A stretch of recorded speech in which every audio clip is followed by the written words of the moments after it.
আসসালামু আলাইকুম ওনারা বেকুন কেন আছেন আলহামদুলিল্লাহ আই বালা আছি আজিয়ে বানাইম দে আই হরবাইনো চাননি অর্থাৎ হরবাইন মাইনি টমেটো আর চট্টগ্রামের মানুষ সকলে ভালোবাসি আরে হরবাইনরে হই দি টমেটোরও হই দি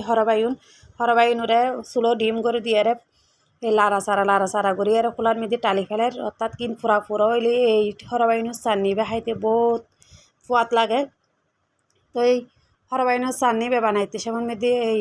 টালিয়ারে ফুরা হইলে মানে বেশি মজা লাগে আর কি। তো এই আর এখন টালা প্রায় শেষ, এখন আই এগুলোরে ইয়ার মধ্যে নামাই ফেলাইম, একখান প্লেটের মধ্যে ঢালি ফেলাইম। প্লেটের মধ্যে ঢালি একখান চামিচ দিয়ে গরম হলাই ধরে নেবার দিয়ে চামিচ দিয়ে গুতোই এগুলো নরম করে ফেলাই। নরম গরমের পরে দিয়ে ওই ফুরা চোলা আছে দে এগুলো আবার বাসি লই ফেলাই লওয়ানোর পরে একখান প্লেটের মধ্যে পেঁয়াজ দিই, পেঁয়াজের মধ্যে ইনর বালা করে হসালি ফেলাই, হসালানোর পর দিয়ে ওই পুয়ানা মরিচ আগতুন মানে তেলের মধ্যে বাজিয়ে লেখি দিই এগুন দিয়ে আবার হসালিলাম, এবার নুন দিলাম, ধনিয়া পাতা দিলাম, দিয়ে পালা করিয়ে হসালি ফেলাইলাম, আবার সরিষার তেল দিলাম।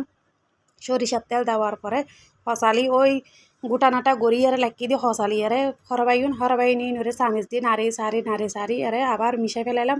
এগিন দিয়ে গরম ভাত দিয়ে খাইতেও মজা, বিরিয়ানি দিয়ে খাইতেও মজা, খিচুড়ি দিয়ে খাইতেও